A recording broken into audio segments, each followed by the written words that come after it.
Hey everybody, welcome to our monthly community Zoom call. We actually took off the month of July, but we are back here in August, and I am pumped to get back rocking and rolling for the rest of 2025.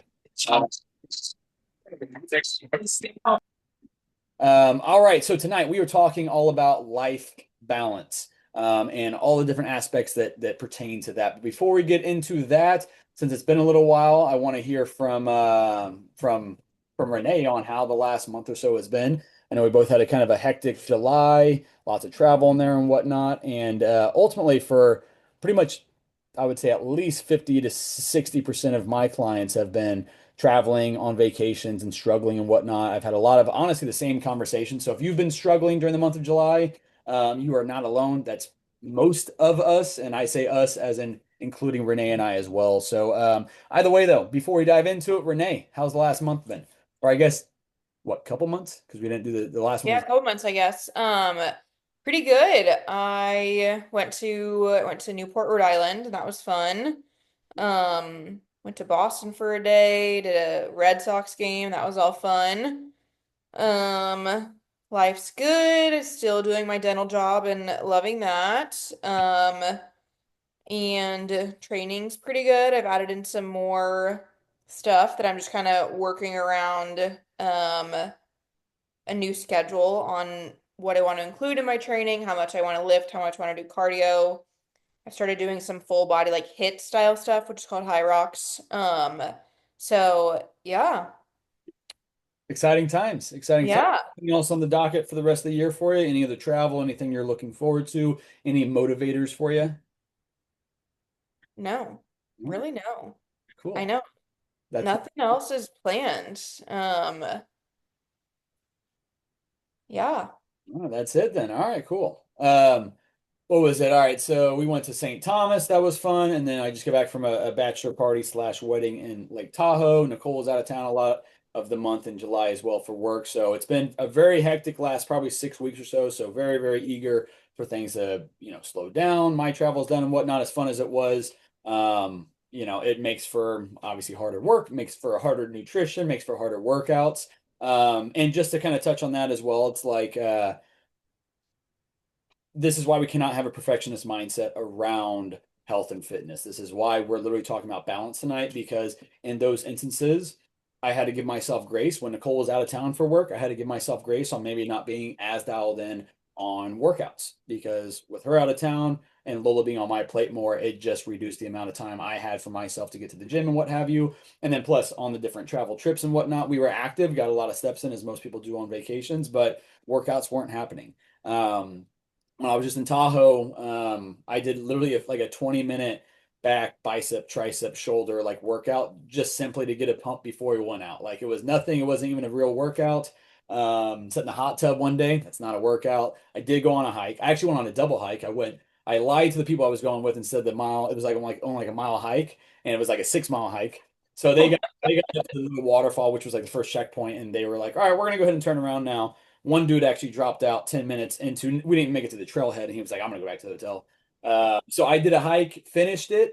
I didn't go all 6 miles. I probably went like a total of 4 miles. Got back down to the start of it. I had two buddies that were going on a run, and they ran up to that trailhead, and I was like, let's do it again. So I did that hike twice. Didn't go quite as far that second time, but still. So that was my version of a workout. But just to kind of, paint that picture of balance, I don't drink very often. And what I always preach and what I live by myself as well is prioritize when it makes the most sense. If you're not doing it always, then you can give yourself the grace to, like I just did, had 5 straight days of drinking. And I knew all year long that was coming up. And I had my different moments throughout the year where I might have had a drink or two, but ultimately I knew that I was going to be drinking a lot during this trip, and I was okay with that. It's very seldom that that ever really happens. I think the last time that happened was on a bachelor party a couple years ago, and then it was mine the years before that. So gave myself the grace to do it. And fortunately, I wasn't hungover too much. Sleep was a mess. Got back late, late on Sunday. Sleep has still been a mess the last couple nights up until last night. And when I got back in town on late Sunday, my first goal was one, to get check-ins done and get work back caught up. I already had food prep that I had frozen and had in the freezer, and had Nicole lay those things out and thaw them out on Sunday so that I could get back on nutrition come Monday. So nutrition was dialed in, check-ins were back dialed in. And obviously I had to handle work side of things. And on top of that, make sure that I was making time to see Lola and Nicole as well. So those are my kind of three priorities this first week back. So it's Wednesday right now, so I've only been back home for 3 days. And those are my priorities. Was get caught up on nutrition and get that back in sync, along with hydration as well, which that stayed pretty well and tight during that trip. But so get back on nutrition, get back with just enjoying some family time and soaking that up with Lola and Nicole, and obviously work as well and sync back up with those three things. I have not added the stress or the pressure to get to the gym so far this week. I think I have it lined up where I could probably get a workout in Thursday, Friday, and Saturday, and maybe even Sunday. So I can still finish this week with 3 to 4 workouts, which will still be great. But again, I knew what my capacity would hold, and I gave myself grace for not getting to the gym right away. That doesn't mean I'm going to lose it the rest of the week, though. So again, you got to know in the season that you're in or the week that you're in, what is actually feasible, what's actually realistic. So you're not beating yourself up for something that you didn't even have time to do in the very first place. And so all that actually kind of ties into what we're talking about tonight is finding balance in all the realms, right? Not just balance on sleep and nutrition, but there's a lot of other ones we're going to dive into today as well.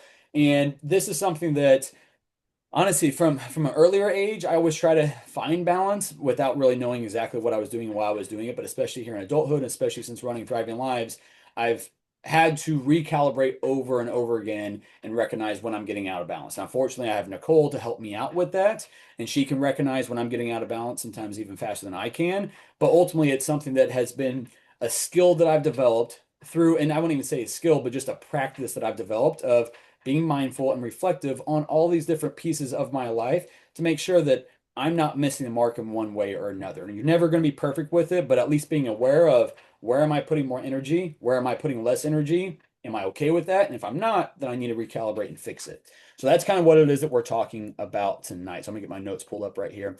So um, so again, talking about exploring and rebalancing the key areas of life, not just food and fitness, but relationships, joy, whatever that joy looks like to you, your purpose, your sleep, your mental health, community, spiritual, and things of that nature. Okay. So that's kind of what it is we're talking about is whole life balance. Now, the key with this is balance doesn't happen accidentally. You don't just, I mean, yes, some people are born with good genetics from a health standpoint. They can eat garbage and still look good. But outside of that, though, balance never happens accidentally. It only happens with intention, reflection, and continual recalibration. So reflection and making sure that you are, adjusting things as needed, adjusting your energy and your focus as needed. Um, so kind of getting into this, I'm going to pull up, I'm going to share one thing here on my screen real quick. And this is going to be, so I was talking to Renee about this before we got on here. I started a health course, a health coaching course to be nationally board certified, hopefully, I think January of 2026. So I'm very excited about that. I'm like 5 weeks into it. And so this is kind of what stemmed it. So I need to share my screen here and then show you. It's one thing. 1 second here. Share, share, share. Here it is. All right. Let me see if you can tell me if you can see this or not. Mhm. Can you see that? Good. Yeah. Okay, cool. So this is it's a big pie chart here for those that are just listening, and there are 12 pieces to it. So creativity, finances, career, education, health, physical activity, which yes, that comes with health, but there's different components of it. Home cooking. Again, some of these kind of overlap and feed into the other ones, but home cooking, home environment. So those who you surround yourself with, both at home and friend life and stuff like that, relationships, social life, joy, and again, spirituality. So those are the things that we're kind of talking about today and why these things are important because these make your whole life. Some of these less than others. I'm not a super spiritual person.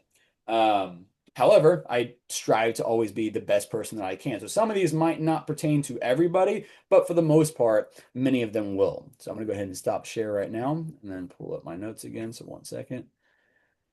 Oop, sorry. Okay, so with all that said, kind of diving into it now. So again, health, physical activity, home cooking, home environment, relationships, social life, joy, and whatever that looks like to you, spirituality, creativity, finances, career, and education. Now, what I want you to think about for those of you listening to this right now are where do those things fall? What are you putting more energy into versus less energy into? And what I'm going to do here as well is I'm going to send this here in the chat. Um, see if I can get it into the chat so you guys can be looking at this as well. File. Renee, are you able to slide that over and add it to the chat? Just so I'm not spending too much time just looking here. So, anywho, so what areas of that pie chart look strong to you? What areas feel out of balance? And as you're kind of thinking about, does anything kind of surprise you? Are you putting more energy into one thing and less energy into the This other? link. Yeah, see if you can just that or actually I didn't send you the picture, did I? Are you talking about the link? Yeah, no, I got it. I got it. I found it. There we go. I got it. Don't worry about it. Found it. Okay, so I just put that in the chat for you guys so you can be looking at this as we're kind of talking about it. Probably should have started off with that. So, anywho, so the first thing here is obviously what are we talking about with thriving lives? What are the things that we are obviously talking about on a consistent basis? That would be nutrition. So, is the food that you're eating energizing you or depleting you? Most people, when they come to thriving lives, they are stuck choosing foods that are working against them. They're choosing foods that are causing acid reflux, that are causing less energy, that's causing poor sleep, especially if we're talking about alcohol here. They're choosing foods that are highly palatable, but they're not very satiating, so they can overindulge on a ton of that stuff, right?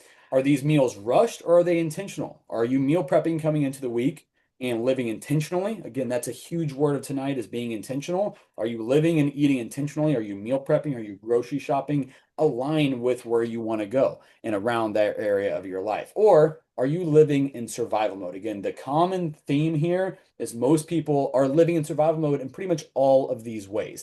They might have one or two things that they're killing it when, killing it in just naturally, but then they're really missing the mark in other areas because, especially the older we get, the bigger your family gets, the deeper you get into your career, the worse your health gets.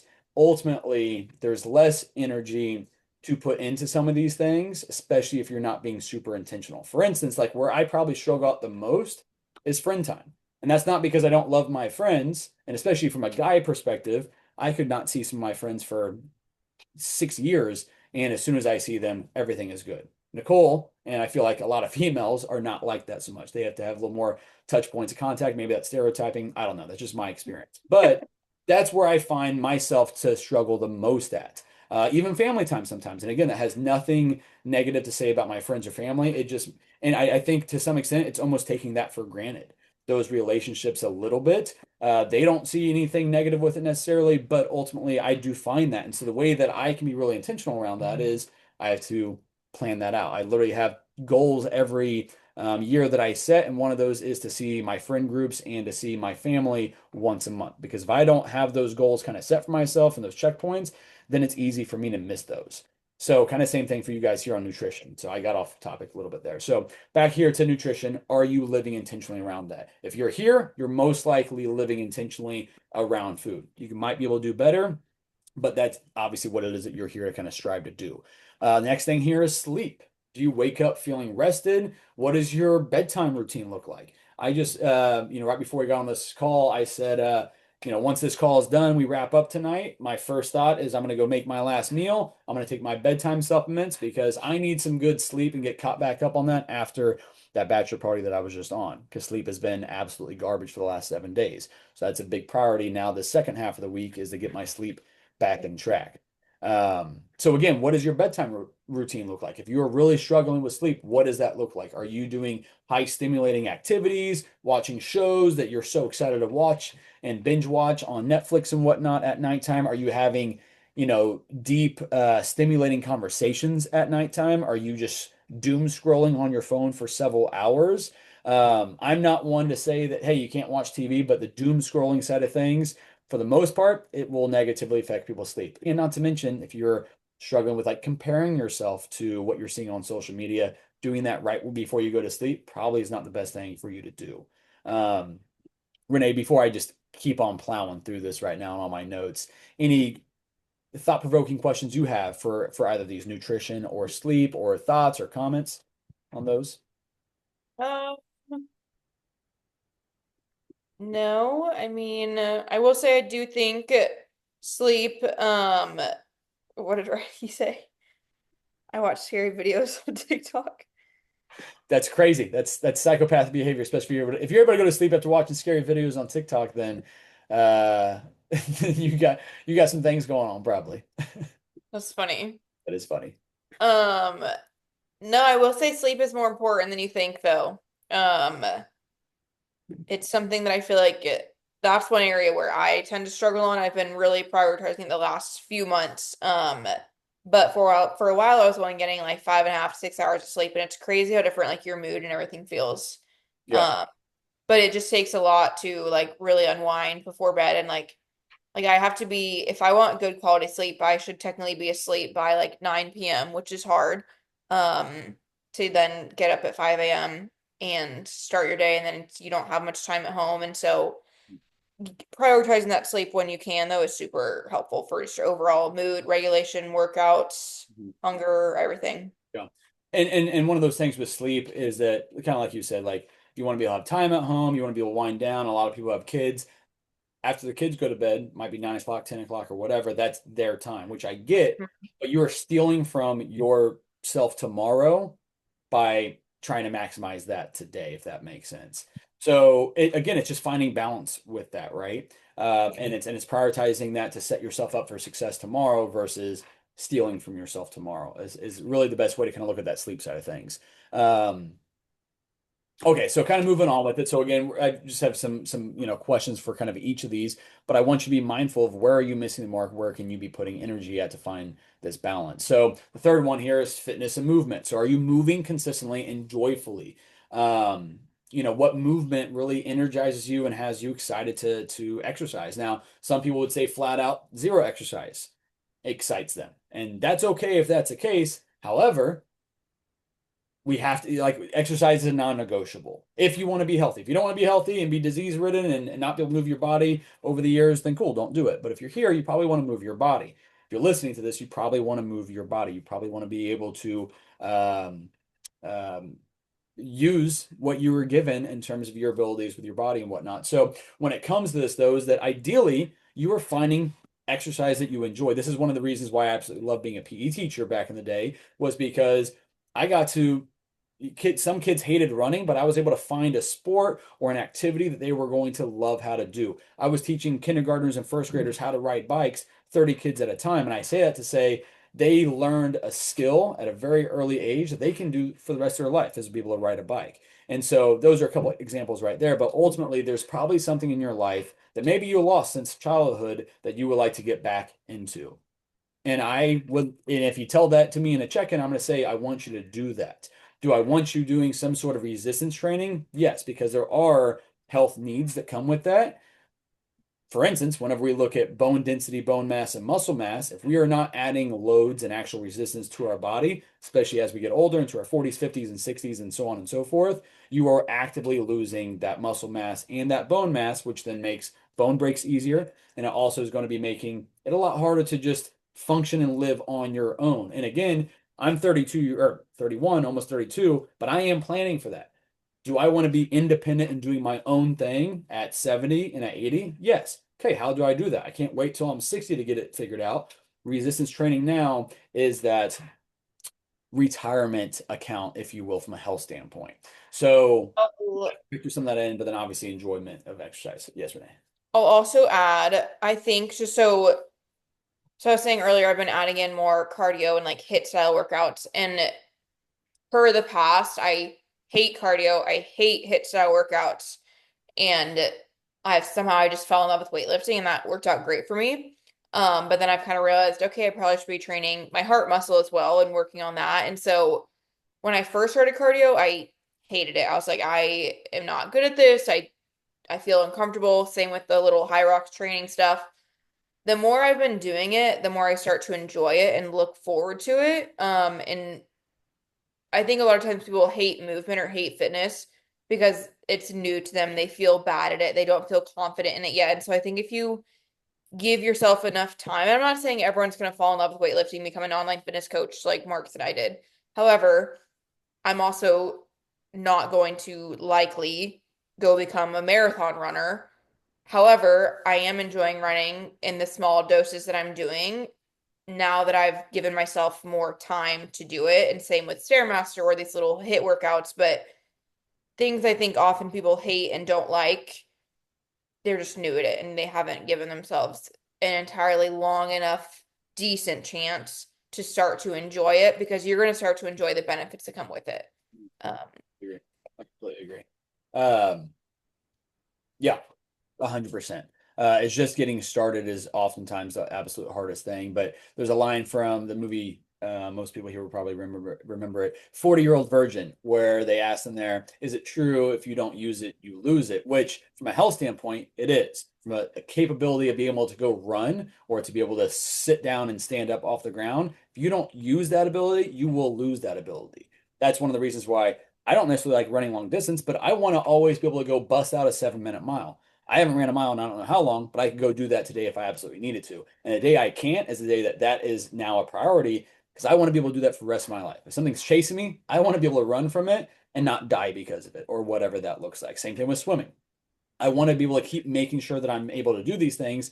Otherwise, I'm going to lose the ability to do it. And so planning ahead for that allows you to be able to do that. So again, take advantage, especially if you're spiritual. I talked about this with somebody the other day actually. They're very religious person, right? And so I said, okay, you have not been using the gifts that God gave you from a physical standpoint. Some people are born without the ability to walk, to use their arms, to move their bodies, and they would probably give it absolutely anything. You were given that ability, yet you're doing absolutely nothing with it. And so that resonated with that person. So use some of these things. If you're not just drawn to exercise, are you using what you were given to the fullest capacity you were? And most likely, you probably aren't. Or you might not be, but you can start that at any point. Coming back to sleep real quick, Eric in here mentioned if anyone snores a lot, I recommend a sleep test. It was life-changing for me. Eric, if you want to, you can unmute or throw it here in the chat. Just how did that change? Like what kind of insight did that give you that allowed you to see that? It looks like you unmuted yourself. Yeah, so thanks. I was just going to share. So I got a sleep test, was diagnosed with like severe sleep apnea, ended up getting a machine, kind of like a problem I always ignored.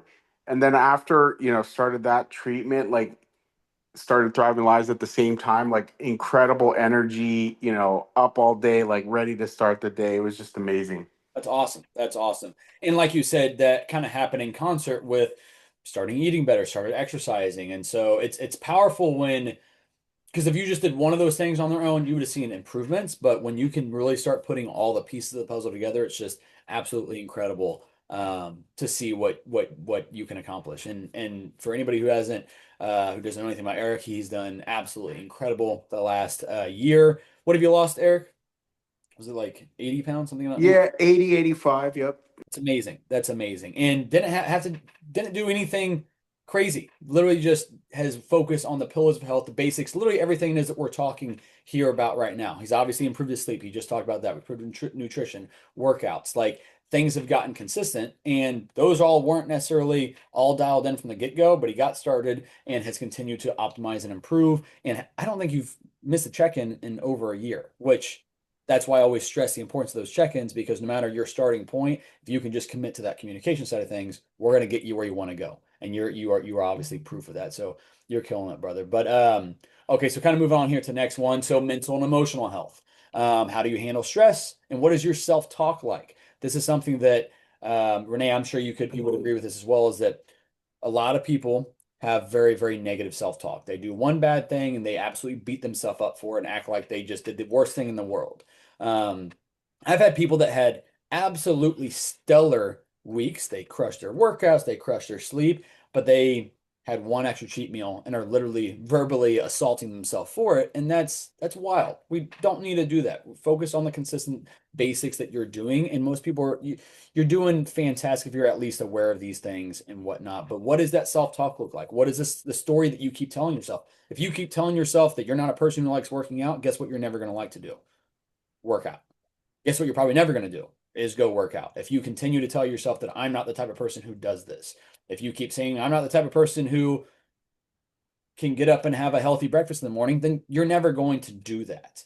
Stop putting these limits on yourself and start speaking into existence who you're trying to become and who you will become as long as you just keep waking up actively looking to become that person and actively recalibrating the balance and how things continue to shift as we're talking about here.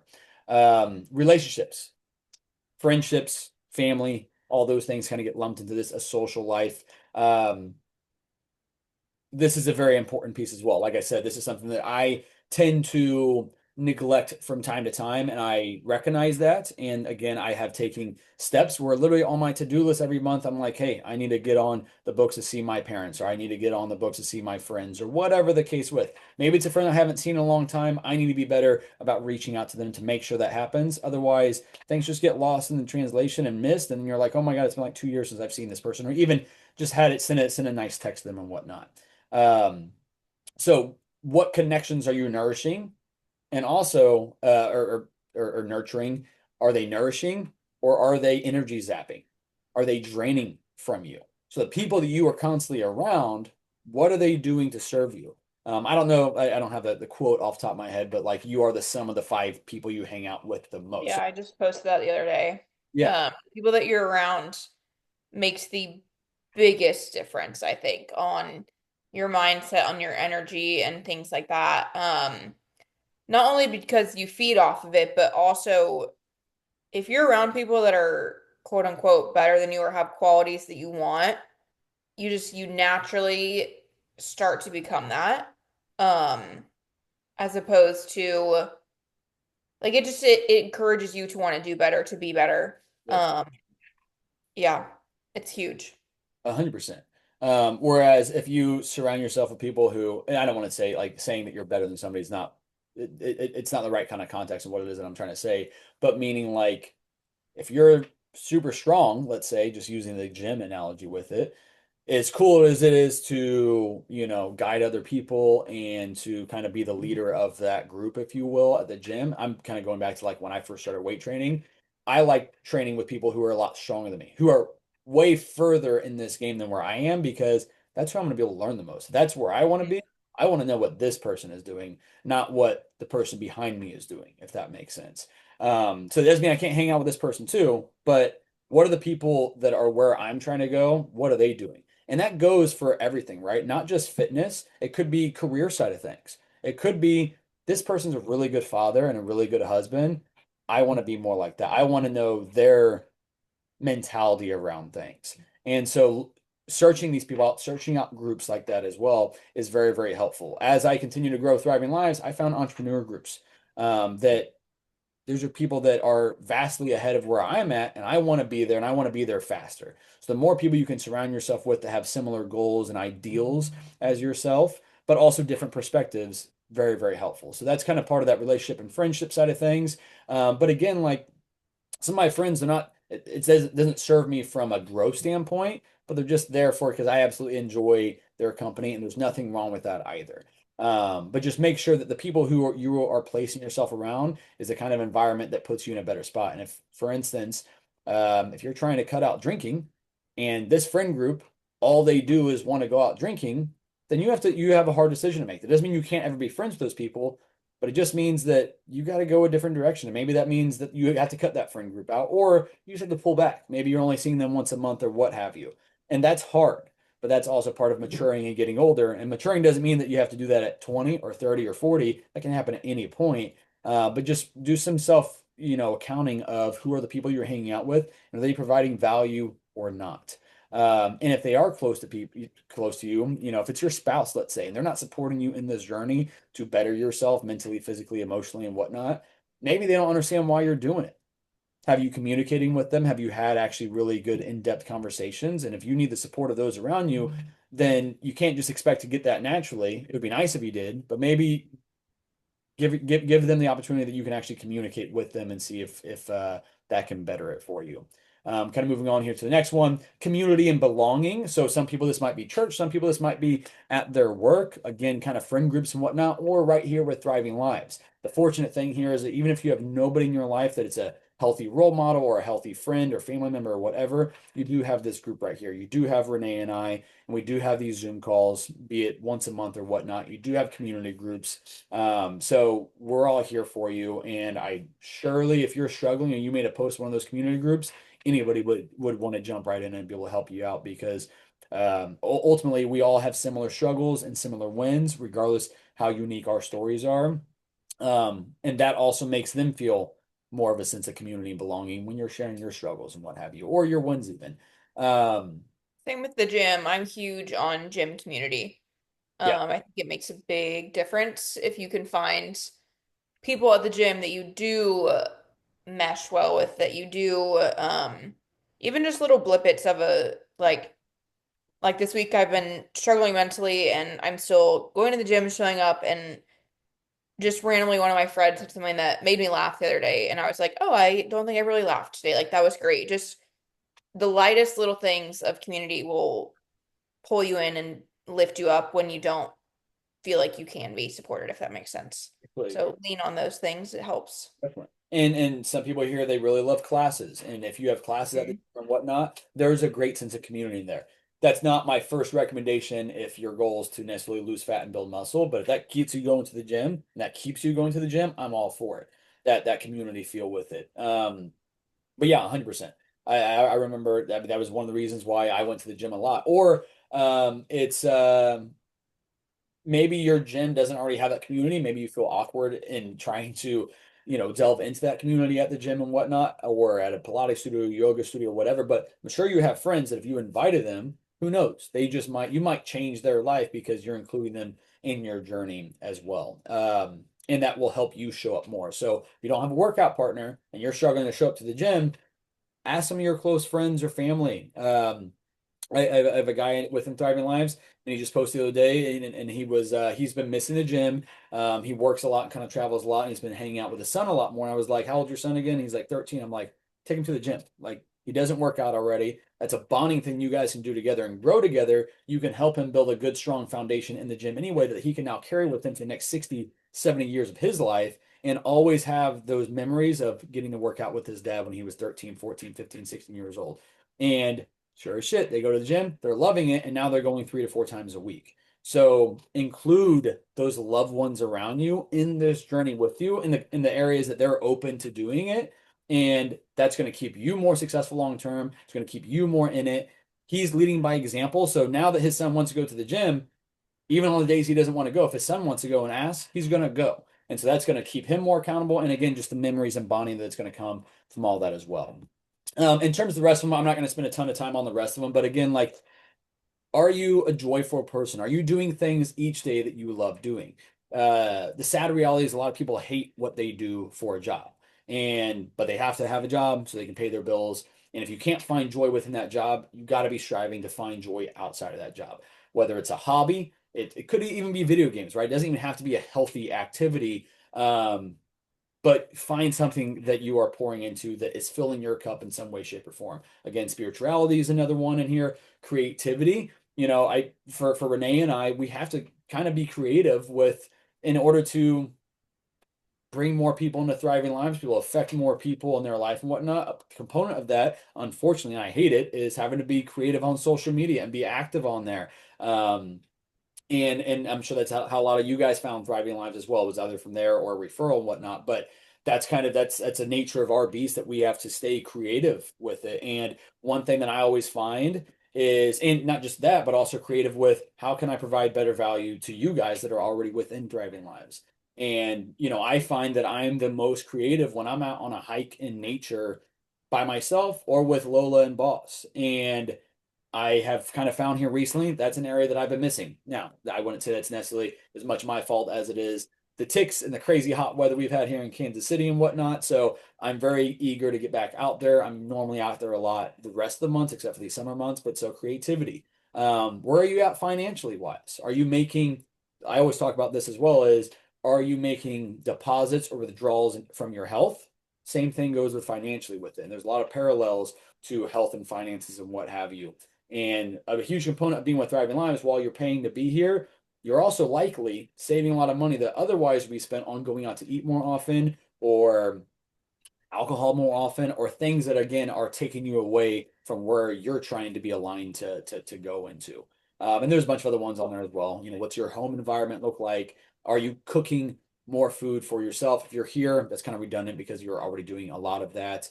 Career, education, things of that nature. Always looking to strive, and are you putting energy into these things or not? So as we kind of as I come back up to my own notes here, one of the other components I want to point out here is also recognizing the season of life that you're in.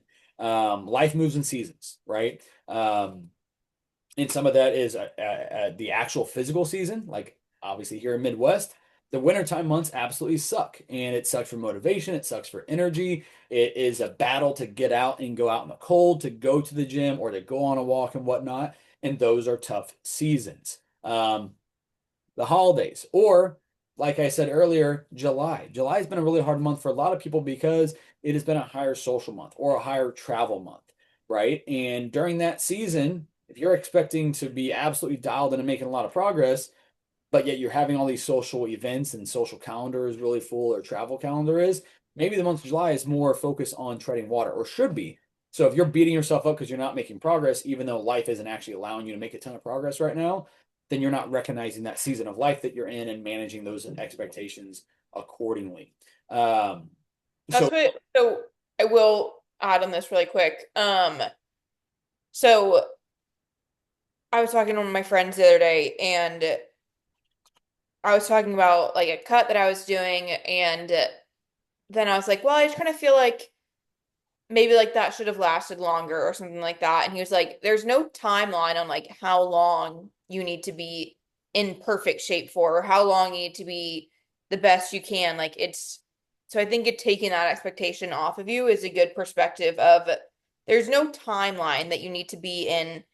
You need to be X number of pounds and that your life is over if you're a little bit over that because it's different seasons. And so I think giving yourself that grace or same thing of like, there's no exact timeline of like you need to be doing all your healing and doing all of this in this one time period. There's times where it ebbs and flows, and who's to say that that needed to be 2 months versus 5 weeks or whatever. So I think just learning that is helpful. of course. And that's also another reason why it's so important to do these check-ins with us because you might be too close to it to really recognize what season you're actually in and where your expectations, your realistic expectations should be at. And that's our job is to be able to take what you're communicating with us and be able, and that's why the deeper your insight is, the deeper your reflections are, the more insightful our advice or our recommendations or our follow-up questions can be for you. Another example of like recognizing the season of life you're in is if you're a new parent or if you're a caregiver. I have quite a few people right now that are caring for their sick parents. That's a huge hardship. That makes life very, very difficult and it's all consuming. Again, same thing with having a newborn or even having a toddler or having multiple at the same time. In that season, does that mean just because you're taking care of a child or a parent that you can't show up for yourself in some way, shape, or form? You definitely still should be. That doesn't mean you're going to be absolutely dialed in and being amazing, but you can still control the controllables and show up in the ways that you can. Right now, it simply just might be just meal prepping and being able to eat your meals. Maybe again, like I didn't put pressure on myself to smash workouts as soon as I got back in town this week. I just put pressure on myself. I need to be here and be present with my family because I've been away for the last week. I need to get my sleep back in order. I got to get my nutrition back in order. You have to manage what your expectations are. And so sometimes that means don't put the burden or the guilt on yourself for not getting a workout in or whatever the case is. Or maybe just having a 20-minute workout at home is vastly superior to no workout because all you could do was 20 minutes, if that makes sense. So some other kind of questions about the season of life and being aware of those things, because this is, in my opinion, a very important life skill is recognizing the season of life you're in and knowing when to push forward and aim for progress versus when to tread water and how to avoid absolutely falling apart. So again, recognize what season you're in and recognize, what is the season asking of you? Are your expectations even aligned with this current season? What would it look like to honor your current capacity without guilt? So again, that was me in the month of July with how much travel we had and Nicole being out of town and me doing a lot of things with just Lola and whatnot. Is it was not going to be a perfect month, and I did not put a lot of guilt on myself because I knew once August hit, things were smoothing and evening out. So while the last month has been more treading water maintenance mode, the next several months will be progress in one way or another. And in my opinion, what I'm looking forward to making progress of is getting more structured on my workouts and really carving out 3 good, well-rounded workouts a week and aiming to get stronger as I'm reverse dieting and adding more calories to what it is that I'm eating. So that's the season that I'm in as I head towards the holidays in those wintertime months. Um, and lastly here, and this is something that a lot of people struggle with, and this is a massive hindrance if you're not developing the ability to do this, is what do you need to say no to right now to protect what matters most? So if you just came off a couple months of partying, got to balance that shit back out by getting back focused on what you need to do to take care of your health better. Recalibrate and rebalance with it. So, what do you need to say no to? If every single weekend you're not able to meal prep or get in any workouts or whatever, and then you're starting off Monday morning absolutely exhausted and underprepared because you keep saying yes to all these social things on the weekends, you are taking away from what you're saying you want to get better at. I want to get healthier. I want to get more fit. I want to lose this weight. I want to get stronger. Whatever the case is, if you are constantly saying yes to things that are taking you further and further away from it, then you need to learn when to say no and when to say yes. And that's also just good for mental health as well. You know, a busy schedule is awesome until it's not. And then if you keep overloading that, then again, you're zapping your mental health. And then you can't give your best version of you to yourself, to your family, to your spouse, to your kids, to your work, and then you're strung out and absolutely burnt out. So you got to be able to recognize the season of life that you're in. Seeing here where we're at here. So some major kind of takeaways here is progress, not perfection, and awareness and action are what lead to change. So awareness of where are you out of balance, where do you need to give more energy to, and then go on with that. Trying to see if I had really anything else here. Renee, you got anything else that at the moment here? Trying to see if I missed anything that I want to point out. I don't think so. Anybody else have any questions, thoughts, struggles around any of these things or realizations? Hopefully, by being a part of Thriving Lives, because again, we try to take as comprehensive approach as we're able to and help you improve in all areas of your health in particular, and that includes mental, emotional, physical, and even spiritual health as well. So that's always our goal. But hopefully you guys are seeing that progress in those different areas as well. So again, the key word of tonight was balance. And try to stay in balance as best you can. And when you get out of balance, the faster you can recognize it, because you're going to get out of balance. I'm going to get out of balance. I'm going to juggle too many things at once, and I'm going to be out of balance, and I'm going to have to recalibrate. So recognizing when you get out of balance and what do you need to put energy into or take energy away from, again, is a skill that you can craft and get a lot better at.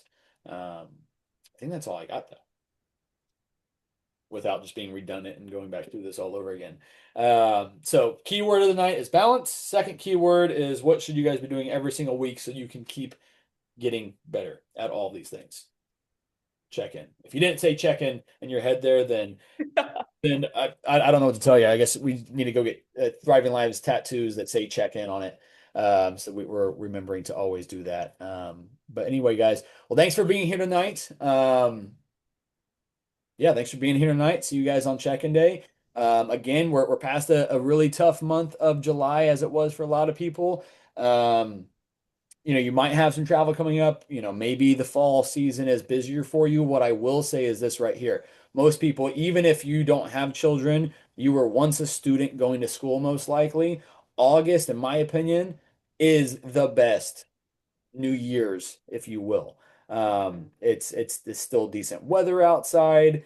I mean, the TV schedule gets back ramped up, and so you have things to watch in the evenings and whatnot. You have kids back at school and whatnot. So maximize this fall and really take advantage of it. Jimmy, did you mean to unmute yourself? No, but I wasn't going to touch it again because God only knows what's going to happen. All right, cool, man.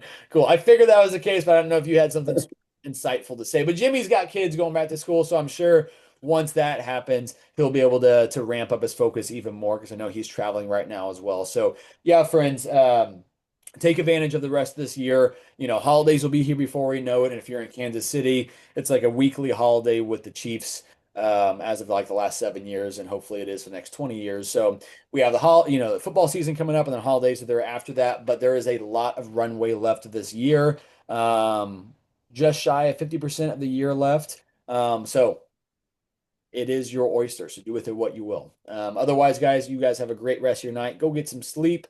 I know that's what I'm headed to do here shortly. You guys have a good one.